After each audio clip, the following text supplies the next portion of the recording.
All right, this is One Last Midnight. Welcome back to another episode of Astroneer, and we got some news for you.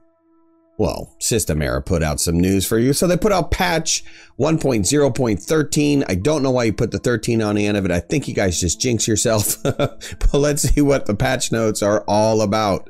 So some of the release notes say they focus primarily on addressing the most pressing performance issues, right? So that's cool. I'm glad, because performance has been a big issue, especially with the Xbox people. Man, you guys have had a rough time. Thanks for sticking it in there. Astroneer is totally worth it. Hopefully it's playing better for you. So some big performance changes were tested, and they're working on some big changes for the multiplayer stuff. It's not in this one. It's gonna be in the next one. So this is a multi-phase thing. So don't expect this to fix all of your problems. It focuses on specific issues. And let's look at those specific issues. So the tether changes were one of the biggest changes to this particular patch. And they fixed and improved the algorithm that is working with the entire tether network system. So it reduces the hitches that people were seeing when people place tethers down in a large tether network. And you know, just the overall change some of the connection behaviors to tethers. And I saw that tonight. I did play, if you watched the live stream that I played for a couple hours, I was playing with the tether system. And the connection is, it makes sense now. So, you know, it seems to have increased my frame rate. So I have a big, large multiplayer game that I played, and I had some people come in, and I was looking at the difference in performance-wise. Now, this is just, like I said, this is the beginning of the performance changes, but you know, what I noticed was I was typically in my multiplayer in that particular save, which has a base on every planet and tethers all the way down to the core and tethers all over the place, actually.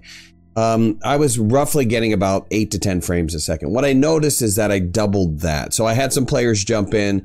We ran around really quick. We jumped to another planet, and I was seeing double the frames that I normally would see in a multiplayer game, and especially on that save, because it was consistent. Every time I'd go into that save, the frame rate was like way down there. A technical term.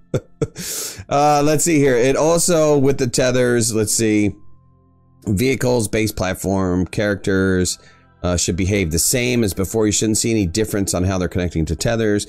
Tethers between tether posts have changed. The connections have changed. When you place a new one down, it will connect to the closest tether post for each distinct tether network in the range, which is cool.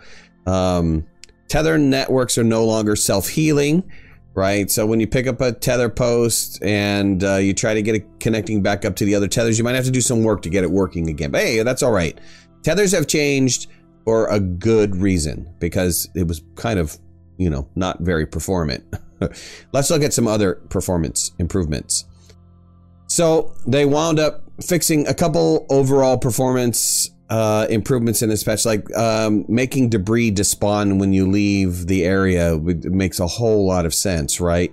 Save some of that memory. Reduce the object count by cleaning up some of the states of the objects when it's far away from players. It's awesome. Sped up the transform updates on all objects. I'm not too sure what that means, but okay. And I don't know what time slicing means either, but they wound up making some of the expensive objects now have advantage of using time slicing. I don't know what time slicing exactly does. They did a little bit of terrain geometry optimization. They also didn't update the animation for players that were out of view of other players. That makes a lot of sense, and I'm glad that's going to save some time. And they cached some audio parameter values to avoid, you know, sending updates to them when they didn't need to be saved. So that's some of the improvements that they did performance-wise in this particular release. Some of the bug fixes that they fixed, which were like some common crashes that have been reported.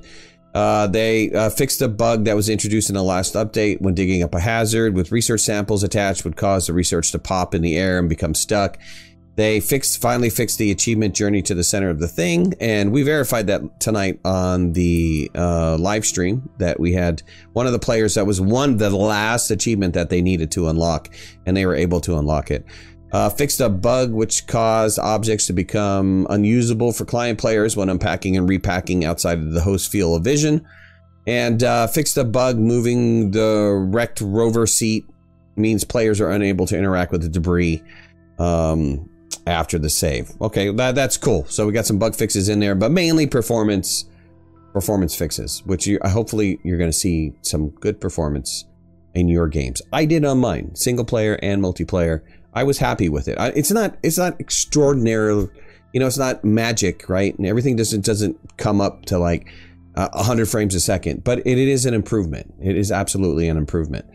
And then Joe apologized for this taking longer. I absolutely have no problem with it taking longer. As long as the fix comes out and doesn't break anything additional, it's a bonus for all of us. So good job, System Era. Appreciate you guys coming out with the fix. If you guys haven't already, hit that like button. If you're not a subscriber, please subscribe. We have a fantastic community. And yeah, all my social media links are in the description below. I hope to see you guys soon. Thanks a lot. Bye-bye.